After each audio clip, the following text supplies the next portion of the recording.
usual number of pages for a speech prepared by my staff. Dalawang pages lang po. So it took me about 2 hours in coming over here and to deliver a speech of a minute and a half. Parang kayo yung niloloko ko, ako yung niloloko ninyo. Depende na lang sa tingin ninyo yan dito.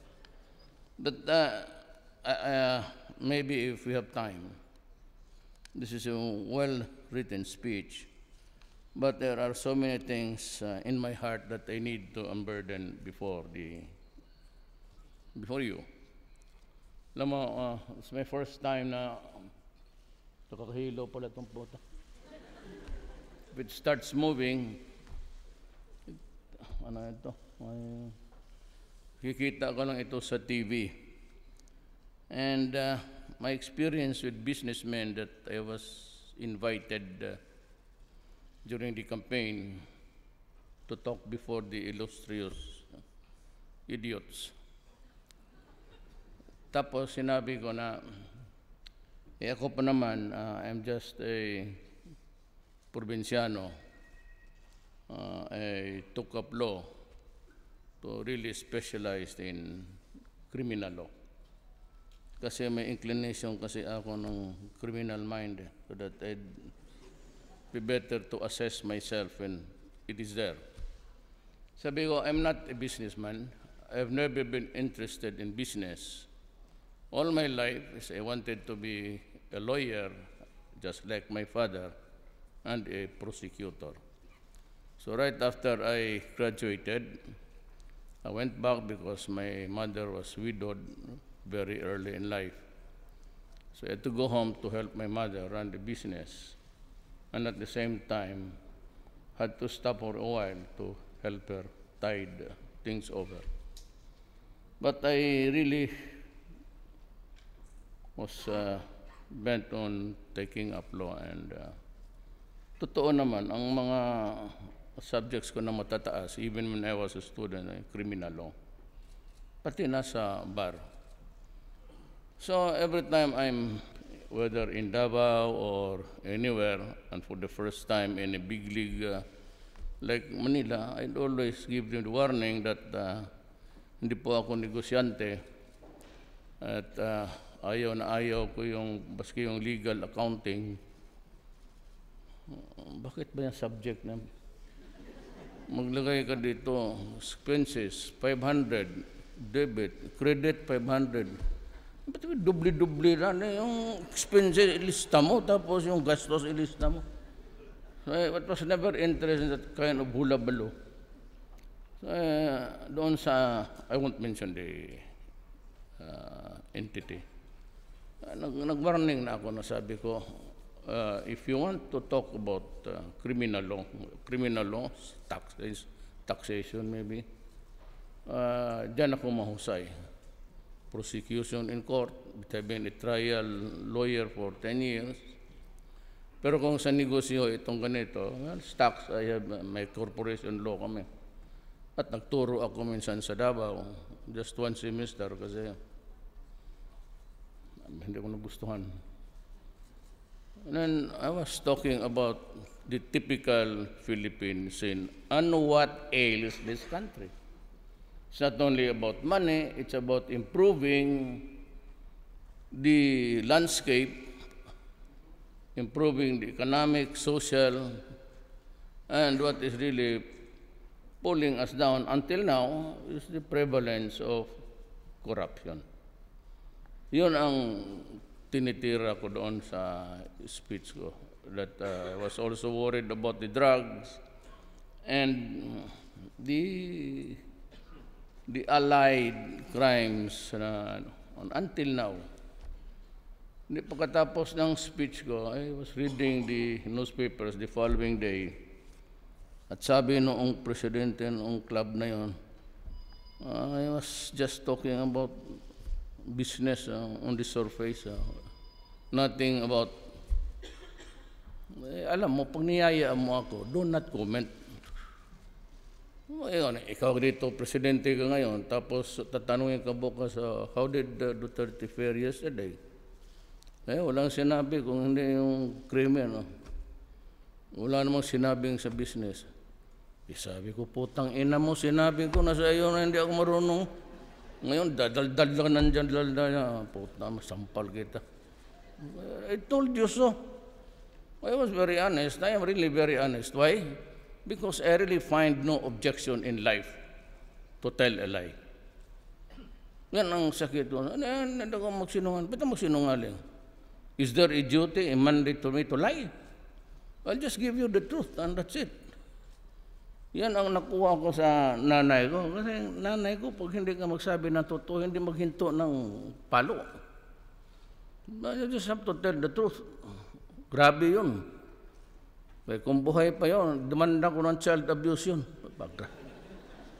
Grabe ang inabot ko doon. So, ngayon, sabihin mo sa akin, it might just sound sometimes vulgar or out of the line. But magsasabi talaga ano totoo. Pag sinabi mo, pinatay mo daw, totoo. So, ganun lang. Kasi itong I remember dito sa Phoenix, it was just on its early wobbly thing starting to do business in the Philippines. And yet, as early as at that time, they were already buffeted by so many issues. One was really the smuggling down ng diesel o basta oil. So, pumunta siya sa akin. Sabi ko na, ito ba totohanan? Tell me the truth. Ikaw ba dito walang sabit? Tapos na wala talaga, Mayor. Is this above board all the way? Above board ho yan. So tinawagan ko yung customs. Sabi ko na, alam mo, yung mga taga Davao na maliliit, kaumpisa lang. Huwag ninyong, hindi mo humurahin ko kayo dyan. I'll go to Manila, I'll go to your office and bullshit you in front of the public. Sinabi ko talaga sa ulol na yun. So, sabi ko, kung gusto ninyo, you file a case. Sabi niya, will file a case. Go ahead. Huwag kayong maghingi, you file a case. And in the fullness of God's time, it was decided in his favor.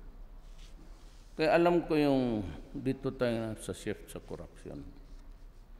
Ako po'y hindi naman mayaman, hindi naman ako mahirap. Average mother, father, teacher lang. My mother was a retired supervisor sa education department. Kami ho ay lumaki na always there's such a thing as honesty. Ang individual tao naman kanya-kanyang diskarte as you grow. But I've always, I'm not trying to pull my own chair or something. You know, my father was governor for the longest time in Davao. There are now so many local government units. You have Davao del Sur, del Norte, Oriental, Occidental, then you have the Cumbal Valley and Davao City. It used to be one big territory. The last governor of the undivided Davao was my father. When he died, pinaghati-hati nila. And the government, Mr. Marcos, went to a gerrymandering. So the north was given to the Bulanos and to Lorendo. Oriental was given to Rabat, Edith. Ito namang sa Del Sur was given to Cojuangco and Almendras. And Davao City remained in the control of Mayor Lopez kasi brad niya si Mr. Marcos sa fraternity. So ganun ang nangyari. But nasabi ko lang na I am not new to the trappings of power. And I grew up with power. And ako naman,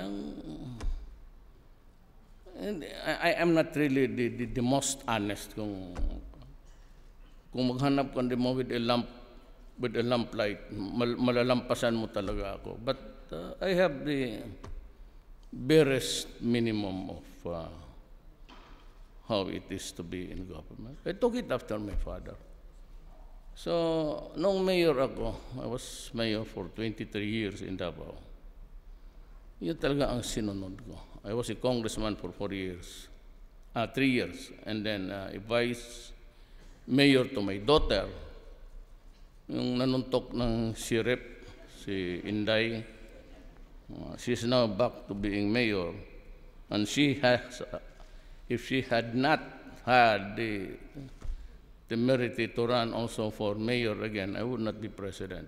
Kasi I was not ready to let go of Davao at that time. Sinabi ko, magtatakbo lang ako ng presidente pag anak ko. Not because I want to perpetuate our bloodline.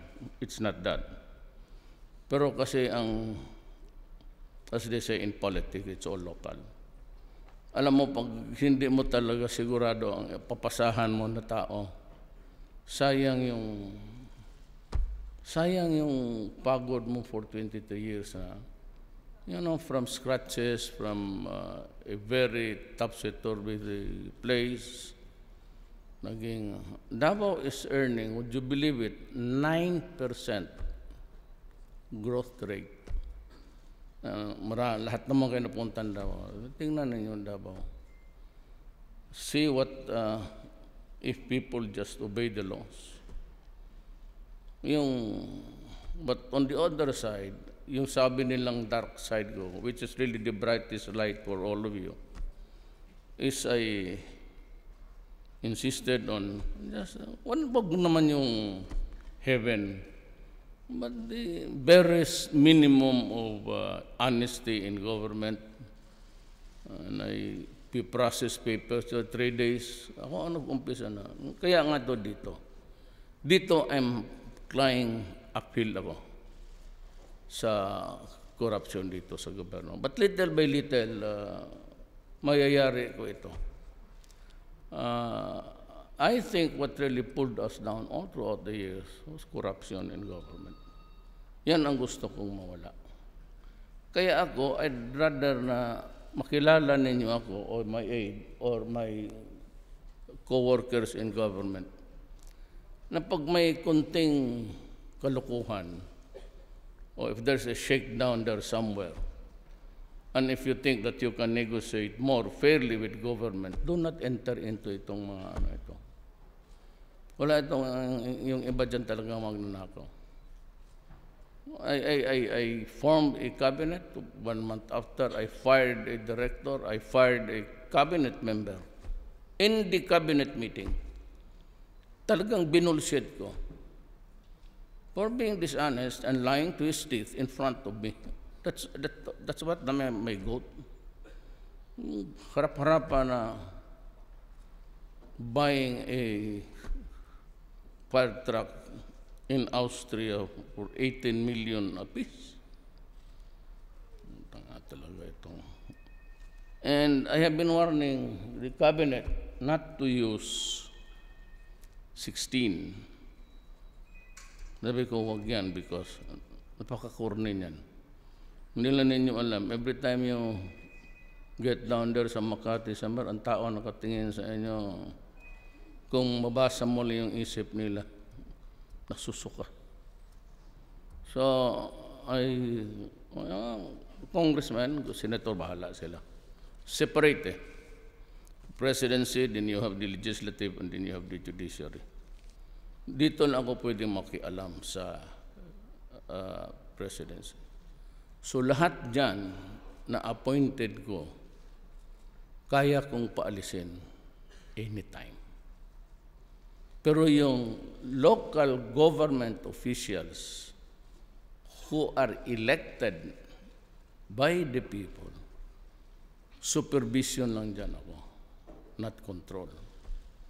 Unlike dito sa department ko, a decision of a cabinet member or a director for that matter, kaya kong i-overrun, come up with a different opinion. Dito ako maka-discard. Kayong mga gobyerno, the slightest termination of grab, sabihin mo na kaagad, alam mo ninyo, hindi ko kaya talaga ako lang.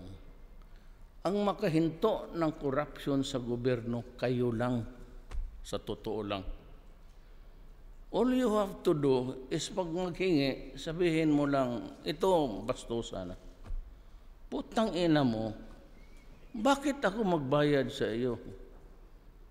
Na yung binabayad ko lahat ng... bakit pa ako magbayad sa iyo? You assess me correctly again. And I'll pay government, not you.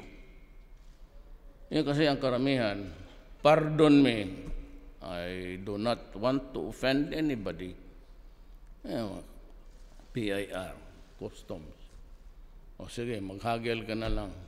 Half the price, okay. Half the price, yung kalahati doon sa gobyerno, kalahati sa kanila. Sayang. Kasi kung sabihin mo lang, you assess me correctly. At pag niloko ka, or if you are not satisfied, all you have to do is call 888. And you can call anybody here and ask for an appointment, and I'd be glad to face you and give you about 50 minutes mag-coffee time and just tell me the truth. And I will fire. Hindi ako mahilig mag-suspend. Yung taga Davao na kasama ko, who was with me since 1988 when I became mayor, fired him for yung magpaparinig lang. Okay, kung ano nang pinag-usapan ninyo sa aid ko, yun na yun. So what that does mean? Obviously, kung hindi ka bobo, alam mo na kung anong ibig sabihin niya. So hindi talaga pwede sa akin yan kasi ayaw ko. Baski lang naman sa panahon ko, ako probinsyano, at least sa panahon ko, ma-minimize ko lang naman, if not totally, improve the economy by cutting first on, I said, what fundamentally ails this country, and that is corruption. Now, I am facing with so many problems. Hindi ko na lang siguro pakilala naman nyo sila lahat. Ako ang hindi nyo kilala kasi hindi naman napunta rito. My world is different. My world is different. Dito ako maasahan ninyo ako sa law and order. Maasahan ninyo ako dyan sa yung mga tight fix. I am not the type na Makati magpunta dito sa opisina, solve problems. I am more of sa field than solving problems. Like, for example, killing people. Sabi ng human rights. You know, when Davao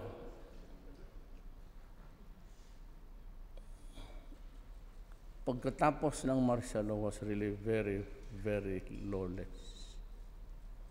Nandoon yung lahat because lahat ng alsamasa, lahat ng tamdik and hari who said na anti-communist sila were given guns.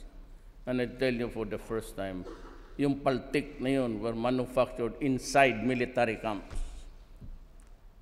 So, after martial law, there were a lot of firearms in the hands of people. So, the problem was how to soak them back to the control of government. Yung hindi ko nadala, yung ayaw yun talaga. So, I came up with a sloganeering. I said, do not destroy my city. I'm trying hard to rebuild this city. Do not destroy kung anong nagawa ko, the little things that I have improved on our lives, in our lives. Do not destroy the young of this country because I will kill you. So, ang Davao, yung naniwala, nabuhay. Siyempre, yung hindi naniwala, namatay. The logical Ngayon, nung na-presidente ako, if you remember, I said it one time, that if I win, please do not destroy my country. It's very poor, people are suffering. There's not the slightest light at the end of the tunnel that there's future for this country. We'll try to break this thing of what's stopping us. And then again I said, do not destroy my country, please. On bended knees, sinabi ko yan. On bended knees, I ask you now, kayong mga kriminal lahat, do not destroy my country and do not destroy the young of the community. Alam mo, hindi ako milyonaryo. Kayo dito trabahante, meron kayong good savings but not really enough. We work for the education at ang ano natin sa mga anak. Wala tayo, may kundi tayong savings enough for education for those who are better off. You go to America, then you try to, anak, pag baka wala anak kami, at least in your lifetime, nakatikim kayo ng Europe, ganon. Pero all the rest of humanity outside of this building down there, wala yan. And ako, mayor na, pero mga 1 year sa hospital. All the best. All the best that St. Luke can provide. Pero kikita ang St. Luke's dyan. Pero 1 year ako dyan, okay pa. I can, the best medical care. But after 1 year, hanggang dyan lang ang pera ko. I'm just giving to you araw-araw, clean bedding, linen, and everything. Maybe it's sweet. Pero after 1 year, o yung walang ganon, yung hindi naging presidente, yung hindi naging mayor, putang ina, sino magbibili ng medisina sa mga tao? Who will buy their medicines, the antibiotics, the anti-cancer, which cost us mga 7,000-8,000 per tablet? Sino magbili sa kanilang oxygen? Sino magsubok ng pagkain sa kanilang bunga? Mga anak natin. Kaya natin pinapaaral. Most of the experience, sinasangda pa yung na-acquire na property na mag-down payment ka dyan sa subdivision, hoping that someday when you retire, you can build it. Or in the middle of, if there's any progress in your... Ganun. Kung mayaman, walang problema. Hindi ako nakikialam dyan sa mga anak ng mayaman. Sige, pagkamatay kayo, the better. Pero huwag yung mayong maliliit. Ang problema ganito, may pare ba dito? Ganito yan Ako fiscal. We are trained to be impartial. So we prosecute all the persons who appear to be responsible for a crime. That's the rule of the mga abogado. So I am dealing with an apparatus international ito. And most of them really are running the show from China. And they have a real-time video there. And they can always call you and say, deliver mo dyan, yung tindahan na yan. Focus dito ka sa Divisoria banda. And they would transfer their cameras there. O nakita mo yan, dyan mo ihulog. Yung iba naman, they are cooking shabu in the high seas. Then pag naluto na, they go to the territorial waters or as near as they can get there. Tapos ihulog nila. May GPS. In Marawi, they were cooking shabu like nobody's business because they were funding the terrorists. So I'm facing France, shabu, both the terrorists, itong mga negosyante, tapos itong NPA na hindi ko maintindihan, blowing hot and cold. Tapos itong MIMN plus the terrorists. ISIS na yan. The terrorists in the Philippines are ISIS. Yon ang una ko. Nandito man sila, General Esperon and the rest of the military guys.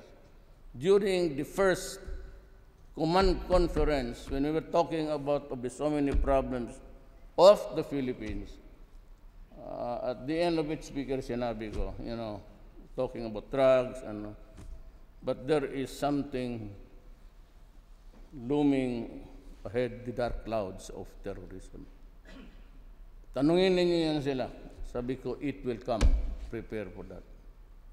Only that ako, because Shabu was being cooked.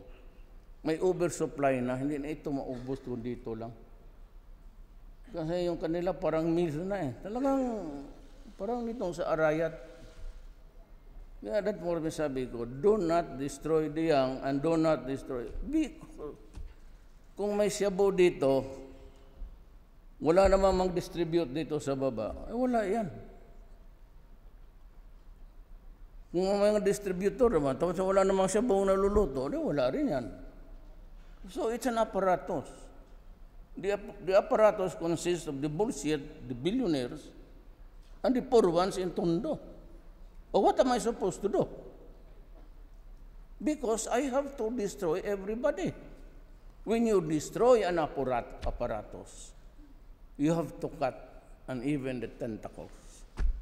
However insignificant it may be, you just have to destroy them.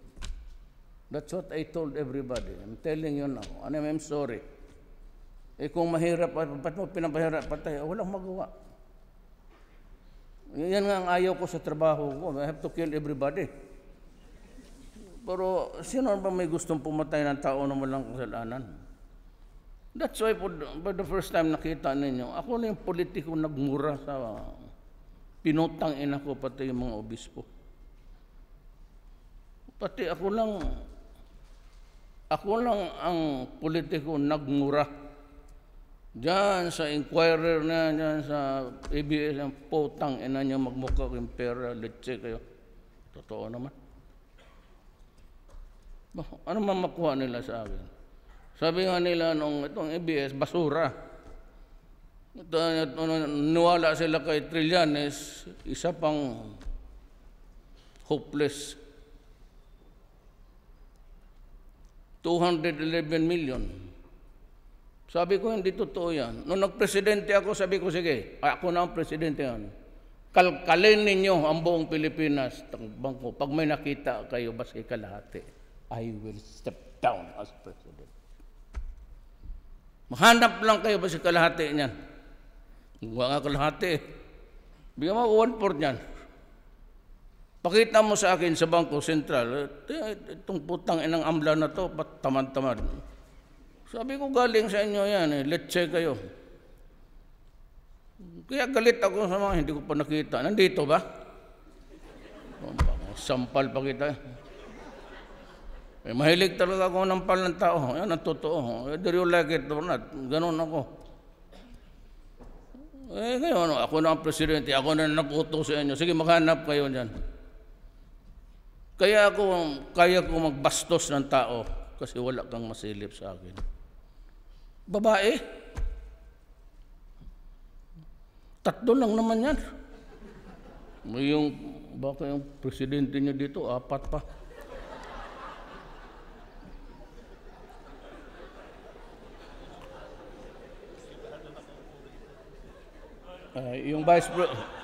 Yung vice president na lang, kung hindi yung presidente.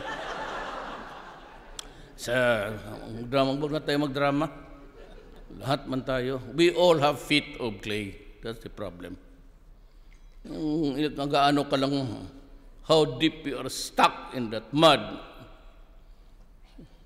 But we all tread with the feet of clay. Kaya nga. So yan ang ano ko. I hope that things can I need about 15 more days. Hindi lang kasi ba't nahirapan tayo. We knew that they were sorts, nandoon na lahat. But ang hindi ko talaga alam, at baka siguro hindi talaga rin namin na namin is, karami ng armas. Anak ka, hindi maubusan. This is the 45th, 46th day. Hindi maubos-ubos. Lalo na yung grenades. Yung ipasok dito sa yung Armalite, may tube yan. It's a grenade, but it's fired from a rifle. So, marami akong... That's why I'm not really in not my usual equanimity. Kasi, alam mo bakit? You want to know the truth? Kasi ako yung nag-declare ng martial law. And I was the one who ordered the armed forces and the police to go there and fight and die. Kaya gusto ko talagang pumunta doon.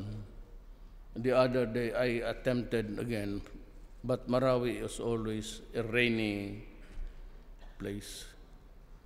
I was circling Marawi. I could not land. I could not go down near there. Baka matsambahan kami ng Barrett na caliber 50. Pag tinamaan yung gasolinahan niya, sasabog talaga yan. But I really wanted to be there, to be just with the fighting security forces. Baski magpakita lang doon. O baski matamaan, basta dito lang sa puwet, huwag lang sa harap. Sa likod sa puwet, wala yung buto lang yan dyan. I'll try again, not because it's not progadasyo. It's just, ayaw ko magpunta doon na peaceful na. Gusto kong pumunta doon, hindi naman ako maipasubo na sundalo na really. Basta ilayo lang ako ng konti. Basta I want to be there while there is still fighting so that I can observe. But I'll try to make it again this week. Tignan ko kung, but palagay ko 10 to 15 days, okay na. But remember, the new scourge is ISIS. It will continue to haunt us because of our Muslim brothers and sisters. Now, do not get me wrong. I always say this so that you'd understand what I'm saying. Ang nanay ko, Maranao. Ang nanay niya, Maranao. Lolo ko, Chinese. But my father was a Cebuano from Danao, Cebu. So kung wala akong may, let's say, Moro guy here, do not be offended. But I am a Moro also. Pero, yun nga, it's a hard... May I just read it? It's what? To give justice to the fellow who wrote this. I congratulate Phoenix Petroleum Philippines Incorporated for its 10th listing anniversary. As mayor of Davao City, I personally witnessed how it grew from a single gasoline station in the city into one of the fastest growing oil companies in the Philippines. I am also grateful that you continue to share your success by spearheading socio-civic programs for the benefit of local communities. In return, we in government are trying our best to create an environment conducive to investment and establish a harmonious working relationship with investors. As a result, any new player in the downstream oil industry, in fact, in any industry, can make it big and succeed. We also continue to institute reforms and implement policies so that economic growth becomes more sustainable. This is part of our mission of reassurance to shareholders that we do business in the Philippines with ease. As you celebrate a significant milestone, I wish the company continued success. For inspiring story exemplifies the resilience of the Filipino entrepreneurial spirit. It is my hope, and it will encourage other companies to invest in the stock exchange, especially aspiring businessmen. May the ringing of the opening bell realize the potentials of a strong and growing economy and open up more opportunities for our stakeholders. This will allow better wealth distribution and lessen the inequality we experience today. Remember, our entrepreneurs are the backbone of a strong and competitive economy. As agents of change, I ask each of you to be more partners in realizing our goal of providing a comfortable lifestyle for every Filipino. Join us in making this nation more inclusive in the coming years. Mabuhay ang Phoenix Petroleum.